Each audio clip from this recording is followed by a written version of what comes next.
Je suis Hélène Romano, vice-présidente de l'immobilier résidentiel chez Nexity. Nexity est le premier opérateur immobilier intégré, organisé en plateforme de services pour servir 4 types de clients: le client institutionnel, le client particulier, le client collectivité et le client entreprise. La stratégie, le bas carbone, la ville inclusive, c'est le socle, c'est le squelette de la stratégie de Nexity. Elle irrigue tous ces métiers. Nexity immobilier résidentiel, c'est 20 000 logements. Nexity, c'est aussi 170 000 logements qui sont gérés.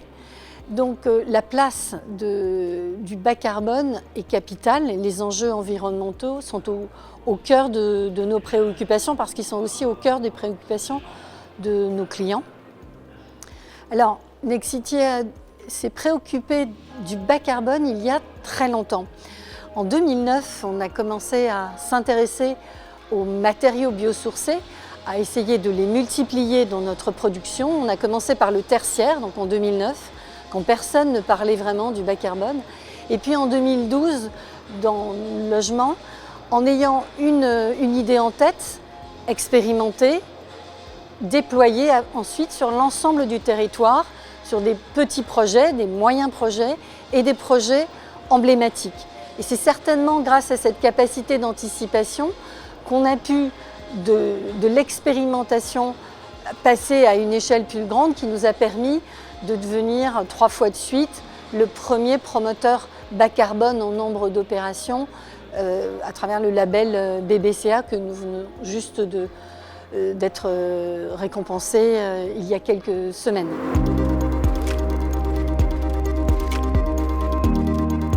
C'est important parce que tout ce qui peut fédérer, fédérer la profession, tout ce qui peut faire bouger, dialoguer les acteurs entre eux, l'écosystème qui a le même objectif, est important.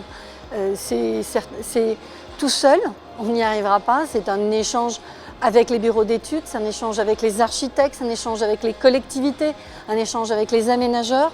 Et ensemble, si on poursuit cet objectif d'une ville inclusive, d'une ville bas carbone, parce que le bas carbone n'a pas de sens s'il implique un surenchérissement des coûts. Donc c'est à travers l'expérimentation, à travers le travail que l'on fait sur la conception des programmes et donc des modifications possibles des procédés constructifs qu'on peut faire avancer les choses. Et il y a aussi toute la panoplie, et les forums sont là pour ça, de matériaux que l'on expérimente, que l'on découvre parce qu'on discute les uns avec les autres.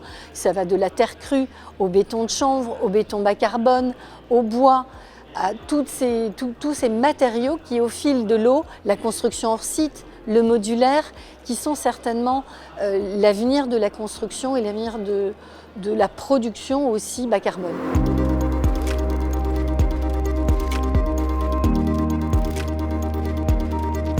Alors les solutions qu'on a apportées, c'est de se réjouir d'abord de la réglementation RE 2020 et de l'accueillir. Elle est composée de 3 seuils, un premier seuil qui sera applicable dès 2022, puis ensuite 2025 et ensuite 2028. Ces 3 seuils, c'est de les appréhender, d'essayer de les anticiper, voilà notre contribution.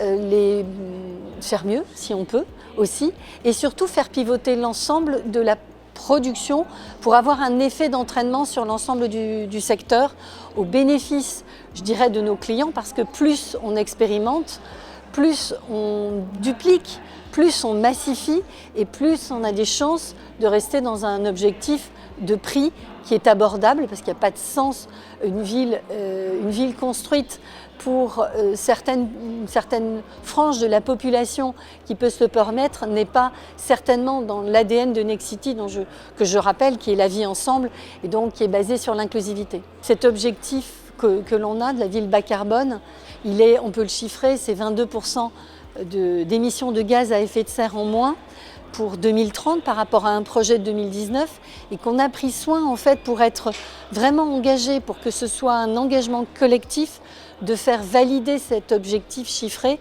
par le SBIT, c'est le Science Based Initiative Target, pour que ce soit vraiment un objectif qui s'impose à tous.